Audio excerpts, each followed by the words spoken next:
Je vous remercie. La parole est maintenant à Monsieur Meyer Habib pour le groupe UDI et Agir. Merci, Monsieur le Président. Mes chers collègues, je vais essayer de conclure mon propos. Tout à l'heure, je l'ai fait avec peut-être un peu d'émotion et de passion qui fait partie de mon ADN. Mais j'aurais voulu avoir un rêve aujourd'hui.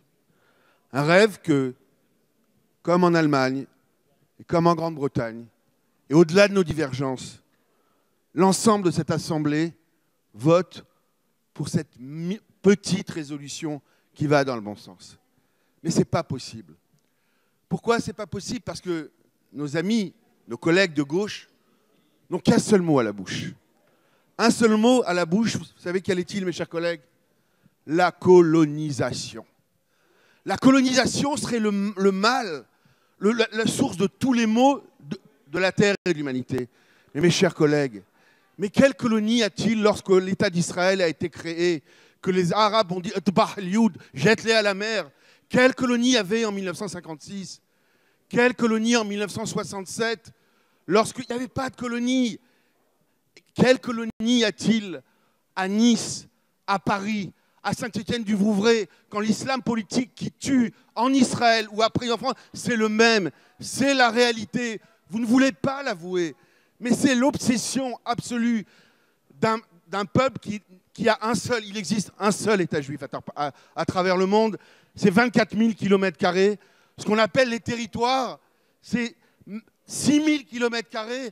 On voudrait expliquer qu'un juif serait un colon en Judée. Comment un juif peut être un colon en Judée? On peut dire que dans un cadre d'un accord, certains veulent céder des territoires, mais de grâce, chaque pierre respire la présence des juifs depuis 3000 ans, depuis 4000 ans dans cette région. Ce conflit n'est pas un conflit territorial, c'est hélas aujourd'hui une guerre de civilisation. Et j'aurais tellement aimé aujourd'hui qu'on ait une unité sur quelque chose de tellement simple. Vous pourrez continuer à haïr le gouvernement, l'État d'Israël, à Netanyahou, le diable suprême qui a entre parenthèses donné, dont le frère, je le rappelais tout à l'heure, est mort pour libérer un avion français où il y avait des otages français. On a une dette morale envers lui, mais pour vous, c'est le diable suprême parce qu'il défend son... Mais là n'est pas le propos. Là n'est pas le propos quand j'entends, Monsieur le Président, Monsieur le Ministre ici, certains de mes collègues, alors que le boycott est interdit par la loi, alors que nous sommes des législateurs, et j'ai certains de mes collègues qui disent « je vais continuer à boycotter ». Moi, j'ai un problème. J'ai un problème avec la loi.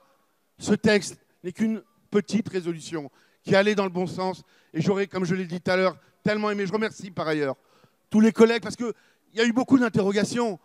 Les collègues de beaucoup de bancs sont venus me dire « mais on ne comprend pas, on a reçu une pétition ». De 100 et quelques intellectuels juifs, dont l'écrasante majorité sont des intellectuels d'extrême gauche israélienne qui sont en train de se mêler du débat chez nous en France. C'est la réalité. Alors regardez la liste et vous comprendrez. Mais ils ont le droit aussi d'exprimer leur position.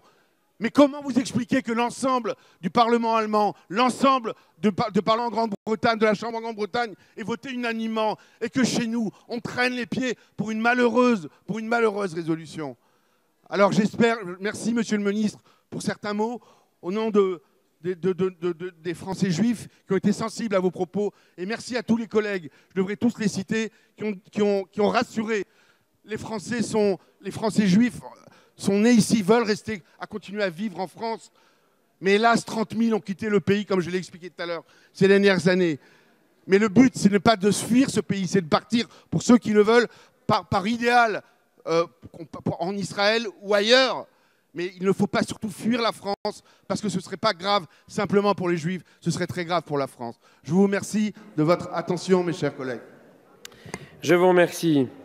Oui, je rappelle, pour répondre à certains regards très interrogatifs, que la durée des explications de vote pour les propositions de résolution est de 5 minutes. Voilà, par précision. Non, c'est 5.